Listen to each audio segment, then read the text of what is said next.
Greetings, this is Greg for Tesla Fan Insight once again. My talk today focuses on the Tesla truck delay to November, the third such delay that's going on, and is this a nightmare for Tesla? We analyze this in this week's sort of trucking subset.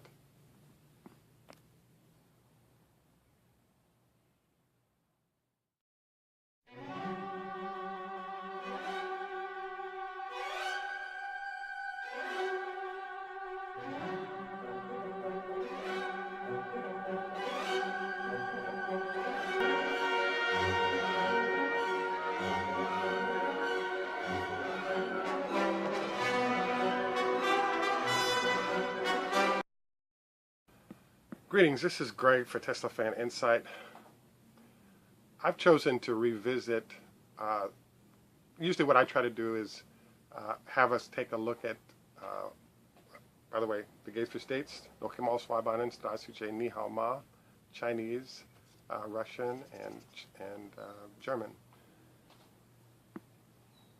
There was a big trucking introduction of photo last week, and this gave me an opportunity to sort of revisit where we are with Tesla trucks. As of the second week of October, it's been announced that Tesla is for the third time delaying the introduction of the demo version of their semi-truck. It's now been pushed back to November. It originally was going to be on September 28th of 2017, and it keeps being delayed. I'm intrigued, and so there are two things I'd like to cover today relative to that truck. The first item I'd like to review is this delay a big deal? Let's go over and look at how Mercedes has handled their electric truck. So they started the development of their truck in 2006. They then switched over to lithium-ion with the help of Tesla around 2010, and they had been preparing a trucking solution. In this case, it shows up in the form of a Fuso for basically 10 years. And they put it in the field for testing at about year nine and a half, had success with that, and now we're in year 10, and they're starting to take orders and prepare to build it at scale. So think about how long that development time was.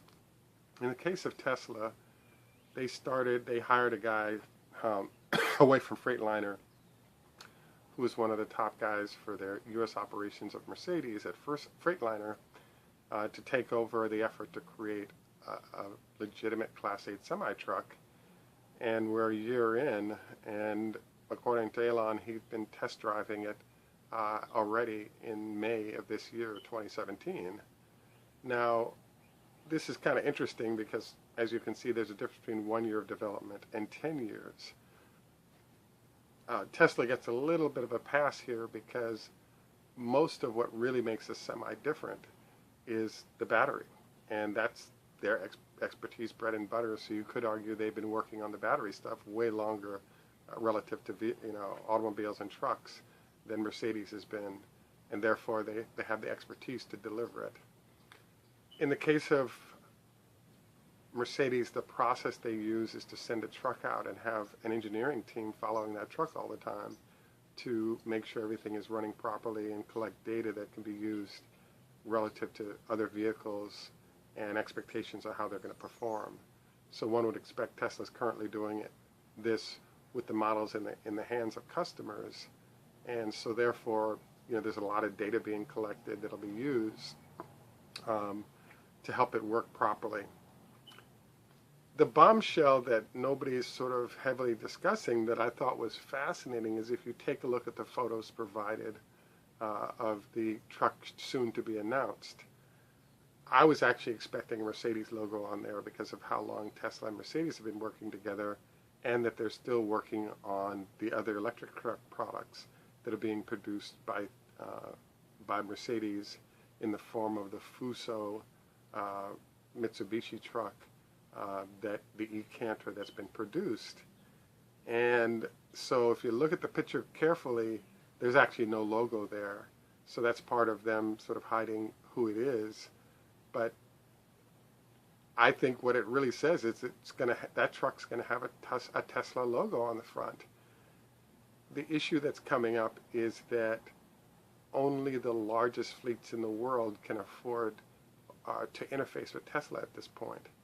And so one of the issues that's popping up is that all of those manufacturers have or companies have such large operations that they can interface with Tesla directly in terms of setting up, storage facilities for parts and implementation of the new truck in their field of expertise. So I think this is a colossal disaster. So Tesla had three choices. One, go with Mercedes. Two, go with another manufacturer like, let's say, Cummins, because Cummins doesn't compete like Mercedes will in the future. Or three, go it on their own. And as I noticed there was no logo there, I really started thinking through my knowledge of what Tesla's doing. He talked about 3 or 4 Model 3 batteries combined with perhaps 5 or 6 battery packs, and that's what a semi-truck is. So the next question is, once you have this combination, can you fabricate the sheet metal, which they're already doing for their cars, for the outside of the truck, and then buy the tires and other sort of common features of hookups to the trailers, etc. themselves, and therefore they could simply create the entire truck themselves, at least the front portion, and then customers are towing their trailers with Tesla's electric solution. And the early sign is that there's not going to be a Mercedes logo on that front. And I think that's sad for a bunch of places that want to still be around in that business as we move to electric. But the huge nightmare is that there's something called the 2170 battery, which I keep talking about, that's just come out from Tesla. And the nightmare is that everybody in the world, especially the Korean majors, have said that they've got a copy of this battery. They've already made handmade versions of it, and they'll be able to do scale versions of it by 2021. So they will catch up.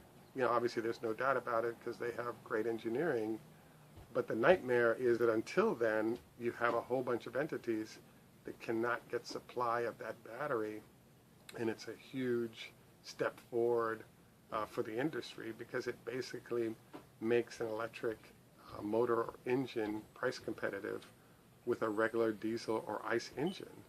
And so therefore, anybody getting early parts of it can bankrupt a whole bunch of other people that don't have access to this. So it's interesting to watch how this is going.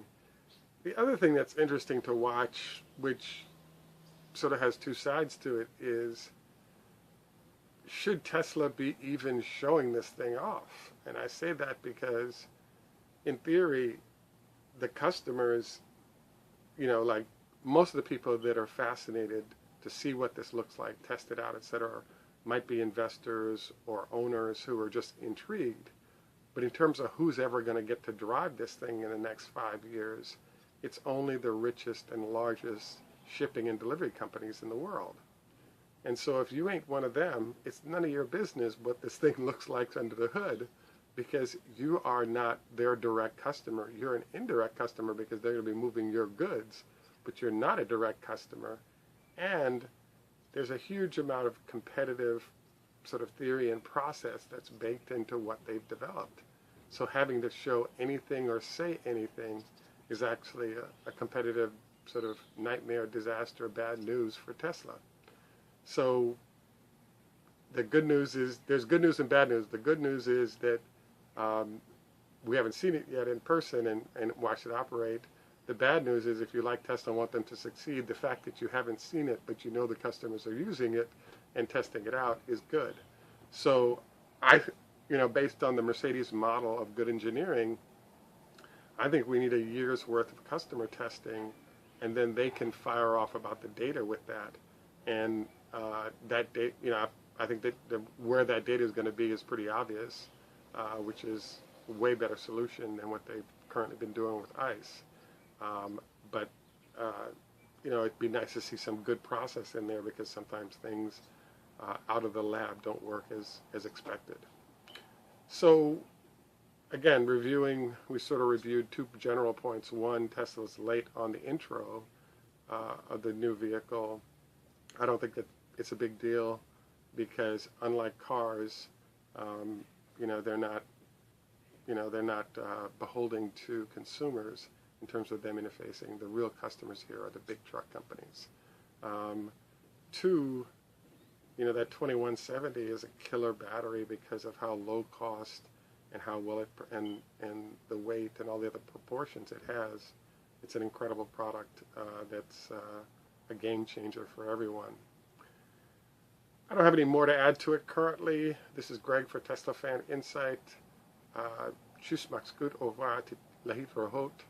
I look forward to your comments and input, and thank you for taking time out, and thank you for liking and subscribing ahead of time.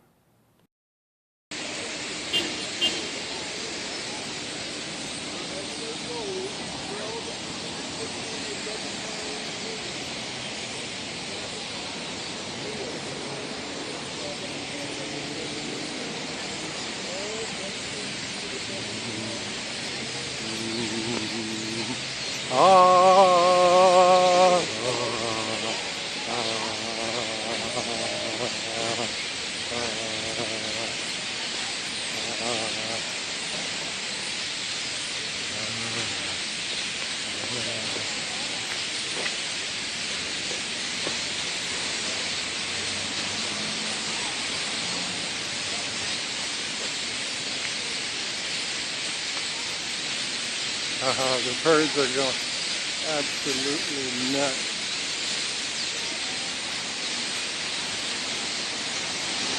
Wow, isn't that wild? Wow, it's the birds, dude.